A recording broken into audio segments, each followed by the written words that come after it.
Welcome back, my friends, to the show that never ends. I'm so glad you could attend. Come inside, come inside. I've got another terrible treat to torture your taste buds. 1992's Auntie Lee's Meat Pies. It's about a satanic score of sultry sisters seducing succulent souls into the slaughterhouse. That's a fancy way of saying girls show off their tits to lure dumb men to their house and carve them up to make cannibalistic cuisine.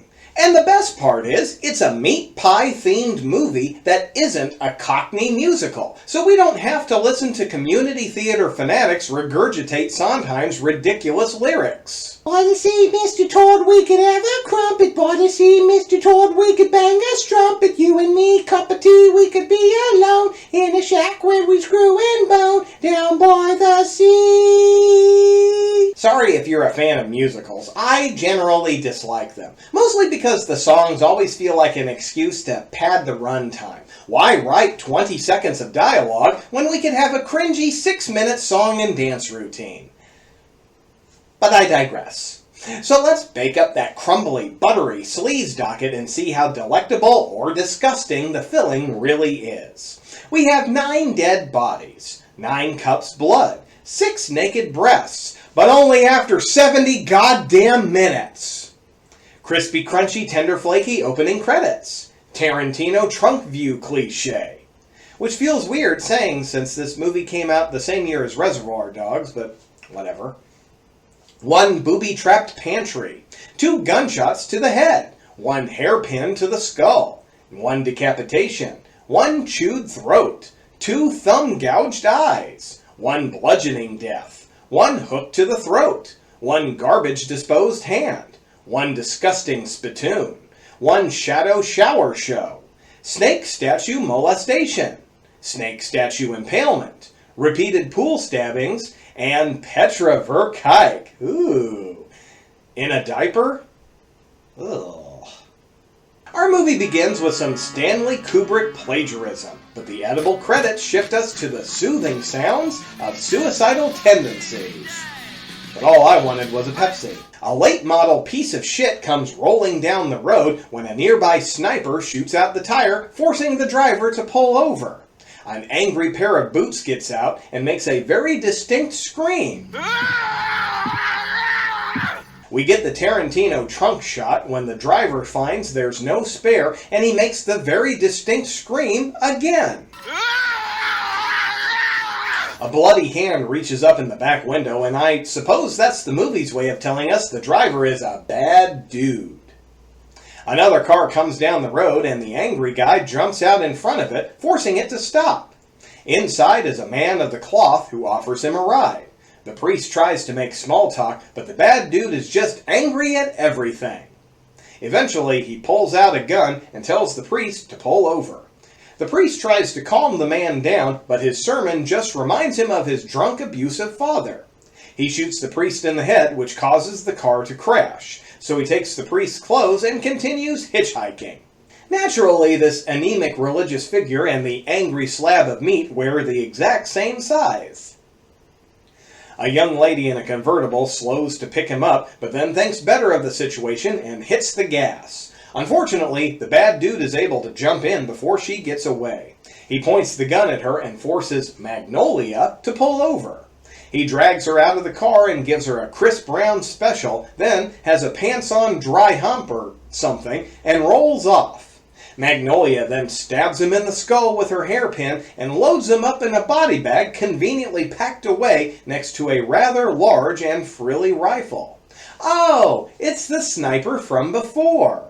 Down the road she stops for gas. The attendant is chatting with another customer and, oof, damn nice breeze we got today. Eventually, she makes it back home and Auntie Lee chastises her black eye and ruined nylons. How many times do I have to tell you not to let men take advantage of you like that? Jesus. Regardless of the dead body in her trunk, let's not start victim shaming here. Magnolia explains herself that the guy was rather large and Auntie Lee gets all excited at the estimated pounds. Auntie Lee then calls for a guest appearance from The Hills Have Eyes. She tells Larry to clean up the car, which I guess means take the body down into the cellar. Elsewhere, we meet Fawn, who's out delivering meat pies to a local whose mouth is watering for something else. On her way down the road, she picks up a hitchhiker named Bob Evans. And the tone of this movie makes me think that that's no coincidence he's named after a restaurant. He says he's heading to San Francisco, and Fawn asks him if he's expected, but he says he's not. Suddenly, the local law flashes its lights and siren, and Bob ducks under the dashboard. Police Chief Cole announces on the loudspeaker for Fawn to watch that speed, and she nods and smiles as the chief drives on past. Fawn asks if Bob is running from the law, and he claims he just dined and dashed. Fawn then invites Bob back to her place for lunch, and he accepts. Upon arrival, Fawn asks Larry how Baby is feeling, and then asks him to put the truck in the barn. Inside, Fawn turns on the charm, and Bob wastes no time getting things going. He asks if there's a more private place, and she says her bedroom, but first she's got to check on Auntie. While she's gone, he checks out the Freddy Krueger portrait and helps himself to some cookies. Fawn offers Bob some wine and asks him to get some glasses from the pantry. He goes inside, and she flips a switch which activates a blade that takes Bob's head clean off, and his body drops down into the cellar. Just out of curiosity, how do they keep the pantry groceries clean? I mean, even if it's all fake, taking off someone's head like that will result in a lot of high-pressure blood spray. Or so I'm told. Chief Cole is still out making his rounds when he runs into another one of Auntie's girls, Coral. She's got a flat tire, and the chief offers her a ride home. Out in the barn, Fawn is chastising Larry for not cleaning the truck properly, and Larry starts berating himself, including bashing his head against the hood until he's bleeding. Chief Cole shows up with Coral, and Auntie invites him in for some pie. So if you ever wanted to see Pat Morita stuff his face, this is the movie for you.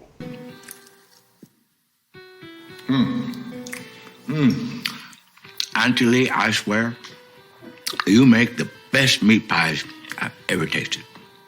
Plus, we meet another one of Auntie's girls, Sky. The ladies give the chief a basket of veggies, and he takes off. Down the road, he runs into Larry and stops to see what he's up to. He notices the cut on his head and gives him a handkerchief to clean up. Larry says he's heading to fix the tire on Coral's car, and Chief offers him a ride. Larry then asks if they can turn on the lights, and the chief says yes, and Larry gets all happy. Back at the house, Auntie, Coral, and Sky are prepping an order, and Auntie says they don't have enough fixins, so the two head off with their rifles to hunt. At Coral's car, Larry asks the chief if he could become a policeman. Chief says it's a small town and they only need one officer, but he might make Larry a deputy, which gets him all excited. He gets to work on the tire, and Chief heads back to town. We cut back to the farm just in time to see Auntie stroking her cock. What? Well, she is. And she's very upset that Magnolia wasn't at Sunday services, but she promises it won't happen again. She then tells her niece to run into town to pick up some supplies, but to be back soon because they're expecting a busy night. The blonde suit from the gas station is making himself at home in the chief's office. Plot convenience kicks in, and the chief makes it back at that exact moment. His name's Harold, and he's a New York private investigator tracking Bob Evans across the state. He tells the chief the trail led him this far, but can't seem to find anyone who's seen him, and he believes Bob hasn't left town yet. Chief Cole tells him he'll take over the case.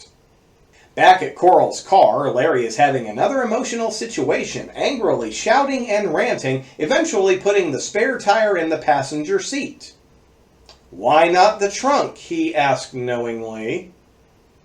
Magnolia makes it to the grocery store, and Harold's boner leads him inside to bother her.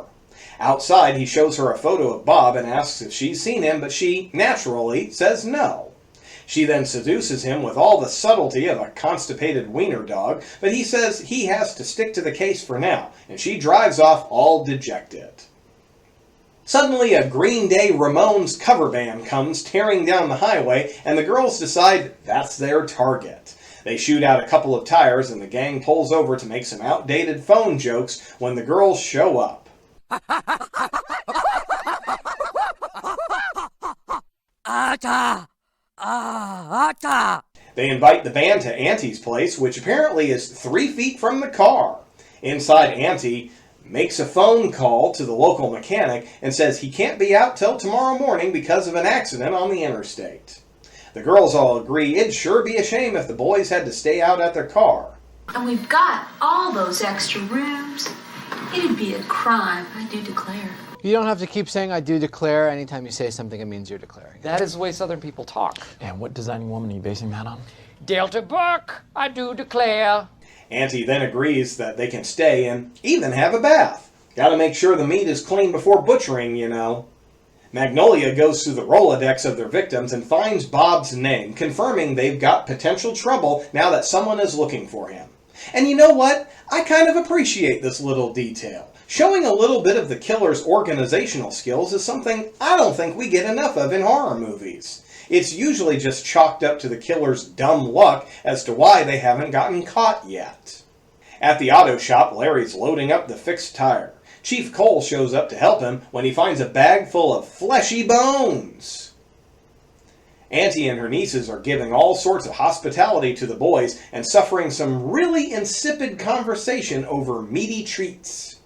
Elsewhere, Harold meets one of the locals. Howdy. Jesus Christ. How many people ever say howdy or assholes from New York City? New York City? Get a rope. He tries to bullshit the old guy by asking if he's seen his brother, but the farmer immediately knows he's full of it. Harold fesses up, and the old farmer tells him he has seen Bob, but doesn't have much good to say about Auntie Lee and her pack of whores. He gives Harold directions before launching a gob of tobacco juice. At the dinner table, Auntie leads the whole group in prayer that gets a little cradle of filthy towards the end. Afterwards, Auntie suggests that Magnolia bring Baby to the dining room now that she's feeling better. Suddenly, we cut to what would make a pretty decent room in a low-budget haunted house to find Baby is a full-grown woman. The boys hear some fussing, and out comes Baby in a giant stroller. Chief Cole takes Larry to the station and demands answers about the bag of bones. Larry says they were people who were against him, people who made fun of him and said he should be put away. Chief then asks if he killed Bob Evans, and he says he doesn't know their names. Back at Auntie's, the boys are having a lot of fun with what they assume is a show. Magnolia asks if Doc will help her put Baby back in her room, and John finally cracks up. And the ladies are pretty insulted over it. He apologizes, and the others say he should follow Sky and talk to her too. We then get a closer look at Baby's room, and Doc finds some restraints. He admits to liking a little bondage, and Magnolia chains him up. Baby then starts climbing all over him, while Magnolia waxes poetically about humans' desire to see blood and violence. Finally, Baby sinks her teeth into Doc's throat and rips out a huge chunk of flesh. Naturally, no one down the hallway hears a bit of it. John follows Sky to apologize to her, and she eventually accepts, then invites him to see the food prep area downstairs. Auntie activates the shutters and locks the house up tight. Then the remaining dipshit band members fall victim to the ladies. Fawn leads Phil to her room, where we find she's a major Spinal Tap fan.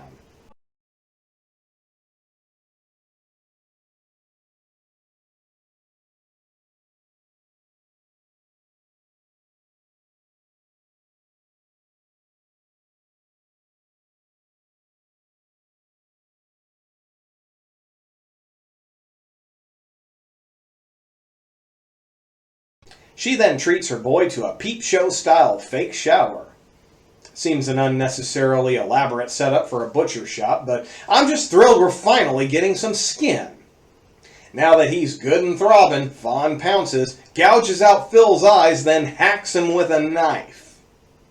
John starts snooping around until he finds a severed head, and Sky gives him the hook, hoisting him up like a slab of beef. Craig is shoveling his deep musician bullshit with both hands, and Coral patiently puts up with it until she finally invites him to see her boudoir. On the way, he passes by Baby's room and steps inside to see if Doc is still there, and almost gets bludgeoned with Doc's leg. But the power of boners overrules concern for your bandmates, and Coral is able to pull him back to her room, which apparently has the same interior designer as Skeletor hired to do Snake Mountain. Coral insists that Craig watch her pet rattlesnake eat a rat, which gets Coral all hot to trot. She begins molesting one of the snake statues while hyperventilating.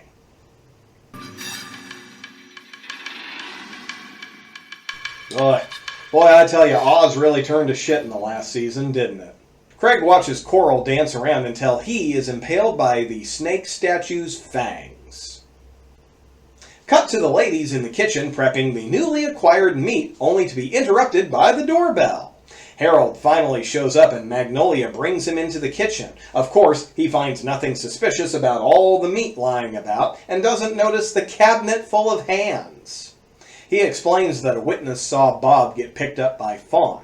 Magnolia says she's swimming laps in the pool, so he goes out to question her, and Fawn pulls him into the water. The other ladies strip down to their bathing suits that just get skimpier and skimpier.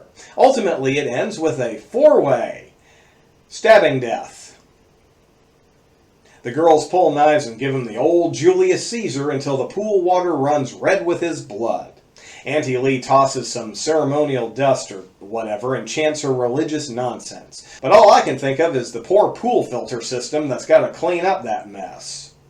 Morning brings Chief Cole out to Auntie's house with Larry in handcuffs. Fawn answers the door and asks what's going on. He says he needs to talk to Auntie, and Fawn says she's in the kitchen.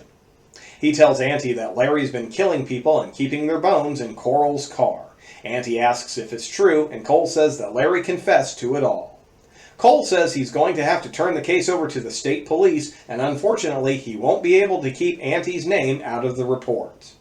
Coral asks if it's possible for him to look the other way since this is Larry's first offense, but he says that's impossible. Finally, Coral offers Cole some coffee before asking if he could help her with the garbage disposal. Auntie throws the breaker, and Coral turns on the disposal, and we get a little blood show before Auntie grabs Cole's gun and yells, Nobody's ever gonna take my brother from me! and puts a bullet into Cole's skull. The end. Ugh, what a journey. I think my biggest issue with this movie is the pacing. It's just all over the place and can't seem to pick a direction to go in. Wait. Oh, we're not done? Auntie, that was too close for Hang on. You can't say the end and then keep talking while the credits roll. Either the movie is over or it's not. Who the fuck do you think you are, Marvel Studios? Anyway, the epilogue section features Coral and Auntie talking about how maybe it's time to open a steakhouse in New York, as they'll never run out of meat there. Auntie then tells Larry to go take care of the chief's car. We then get an unknown hand reaching from the cellar and a backyard full of victims' cars. Okay. Is that finally the end? Yes. Well, as I was saying before I was so rudely interrupted, Auntie Lee's Meat Pie's biggest issue is just being bland, pointless, and ultimately going nowhere it should. Dialogue is bad. Acting is bad. Camera work is pretty unremarkable. Plot is paper thin. But I've seen plenty of movies with that exact same kind of foundation to go on to be pretty entertaining because it was used as a delivery mechanism for something else. Either make it obscenely bloody or overly sexy. Or both. This movie pretty much did neither. And as a satanic butcher family full of attractive women, it really had no excuse to be this bland. I mean, when the gore did manage to show up, it was either completely understated or cartoony. And I just don't see the point in making the bulk of the main cast Playboy playmates if all we're going to get is bare-bones nudity. All 5 of Auntie's nieces have been in Playboy, so getting nude for the cameras is definitely something they've all done before. This feature was kind of inexcusably light on skin. It could have been full of innuendo or non-nude titillation, but we didn't get that either. To be honest, the worst thing this movie did was turn Petra Verkijk into a toddler. I mean, just fuck you, movie. Maybe next time don't take the most buxom hottie of the movie and use her to appeal to the Epstein clientele. About the only thing this movie did right was cast Karen Black as the titular character, Auntie Lee. She's had a pretty amazing career, being attached to such projects as Easy Rider, 5 Easy Pieces, 1974's The Great Gatsby, Trilogy of Terror, Burnt Offerings, Invaders from Mars, It's Alive 3, Island of the Alive, and House of a Thousand Corpses, just to name a few of her over 200 acting credits. Unfortunately, we lost Karen back in 2013, but I'll go ahead and say it now, we're not done seeing her on the show. Pat Morita played Chief Cole, and he was really a mixed bag for me. On one hand, I adored seeing him as something other than Mr. Miyagi, but on the other, I feel like he wasn't given a whole lot of room to really stretch in this role. But he was likable, and it was nice to see a small-town officer not be either a dipshit redneck or a goose-stepping power-trip asshole. And horror fans should definitely recognize Larry, played by Michael Berryman, who got a lot of gigs despite not having the typical Hollywood look. One Flew Over the Cuckoo's Nest, The Hills Have Eyes 1 and 2, Weird Science, My Science Project, Star Trek IV, The Voyage Home, Saturday the 14th Strikes Back, The Guyver, Beastmaster 2, Through the Portal of Time, Double Dragon, Spy Hard, The Devil's Rejects, and The Lords of Salem. He's still got projects on the horizon as of this recording. As for the nieces, Fawn was played by Christine Rose and was the cover girl for Playboy's Book of Lingerie, March 1991, but this movie was towards the end of her career. You can also see her in Demonic Toys, and apparently she had an uncredited role in Batman Returns, though I couldn't find her, but I didn't spend a lot of time looking. Ava Fabian played Magnolia and was August 1986's Playmate of the Month, but she also starred in 1987's Dragnet, Ski School, and 2 episodes of Married with Children. She was also the card dealer in Weezer's music video for Beverly Hills. Coral was played by Terry Weigel, who I covered in my review of Cheerleader Camp. Go check that one out if you haven't already, because it's a much better movie from her career. Skye was helmed by Pia Reyes in her movie debut, and she was November 1988's Playmate of the Month. She also was in Return of the Living Dead 3 and On Deadly Ground.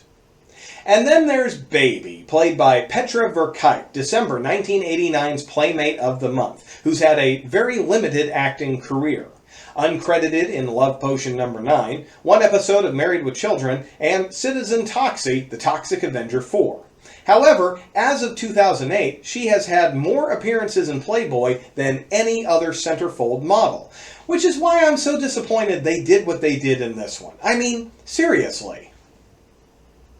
Thanks for fucking nothing, movie. Maybe next time you can make a movie about classic cars, but when the 58 Chevy Impala comes up, you can cover it in Ahigo stickers, you fucks. And I'm not even a car guy, so for me to make a car analogy should show just how pissed off I am about this. So now that my blood pressure is spiking, time to go find a greasy cheeseburger and really double down on that self-inflicted stroke that I've been working on so hard for the past 20 years. So until I greet you again for the next sloppy celluloid serving, this is your faithful Funster Sugar Pants. See you in your dreams.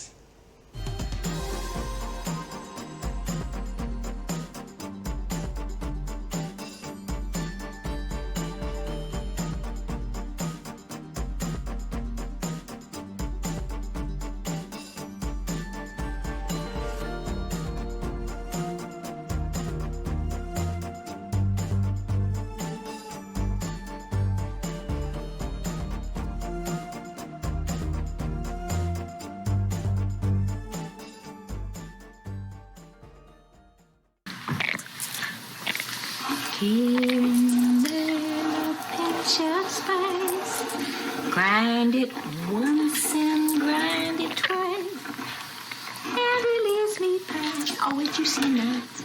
Oh, what you see now?